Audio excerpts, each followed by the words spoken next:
না, আবার নন্দনে প্রথমবার এসছে, আবারও প্রেক্ষাগৃহে দিয়ে হলে সেটা আনন্দের হতো। নন্দনে অনিকটা চলে যাওয়ার পর এটা আসছে এবং অনিকটাকে আমরা শ্রদ্ধাঞ্জলি দিচ্ছি। এটা আমার কাছে যতটা কষ্টের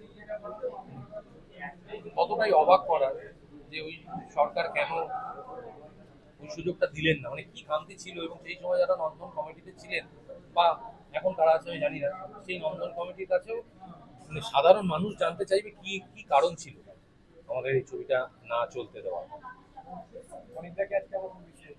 আমি আমার সঙ্গে আমি বলেছি যে সাদা পোশাক পরে এসেছি মানে এমন নয় যে অনেকটা আমার কাছে নেই। অনেকটা আমার মধ্যেই রয়েছে, অনেকটা আমাদের মধ্যেই রয়েছে। তুমি যদি অনুভব করতে পারো অনেকটা তোমার সঙ্গে রয়েছে। উনি একটা দৃষ্টান্ত স্থাপন করেছিলেন এই ছবির মাধ্যমে নয়, নিজের কার্যপ্রণালীর মাধ্যমে। উনি কোনো মতাদর্শে বিশ্বাসী হতেই পারেন, কিন্তু সেই মতাদর্শ শেষ পর্যন্ত টিকে থেকেছেন। বাজারি রাজনৈতিক দলের মতো বা কিছু আর্টিস্টের মতো তারা বিক্রি হয়ে যাবে।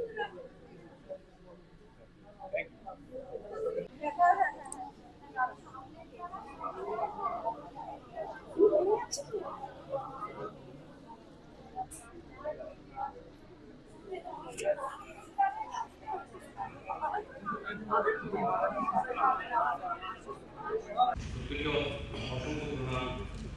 আজকে হাততালি দেওয়ার মতো দিন নয়। 4 বছর আগে আমরা প্রত্যেকটা হলে যেতাম, অনেকটা আগে ফেলে দিত আমাকে।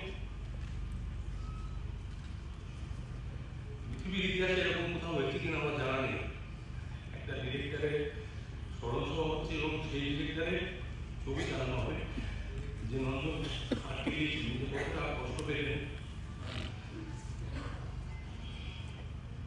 জবাবগত রয়েছে, এটা রয়েছে নতুন যারা ডিরেক্টর প্রযোজক অভিনেতা রয়েছে, আমি যারা সরকারের আমি জোর করে বলছি কোন অজানা কারণে এটা আটকে দেওয়া হয়েছিল। আপনারা প্লিজ এটা দেখবেন না।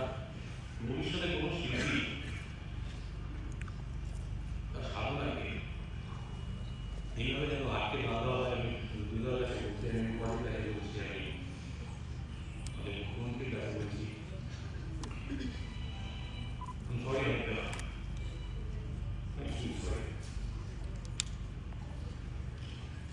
ইনিশিয়েটিভ এত কাজকর্মের মধ্যে ধন্যবাদ প্রাপ্য। এটা তো এখানে কোনো পলিটিক্সের কথা নয়, যে মানুষটা কাজ করেছেন বলতে হবে এই কাজটা করেছেন। আমি তাদের কাছে ধন্যবাদ জানি, জনপ্রতির কাছে ধন্যবাদ জানাই, আমি সুরেন্দ্র অধিকারী মহাশয়ের কাছে ধন্যবাদ জানাচ্ছি, আমি বিদ্যুদার কাছে ধন্যবাদ জানাচ্ছি। আর কি করতে পারি? আর তো কিছু করণীয় নেই।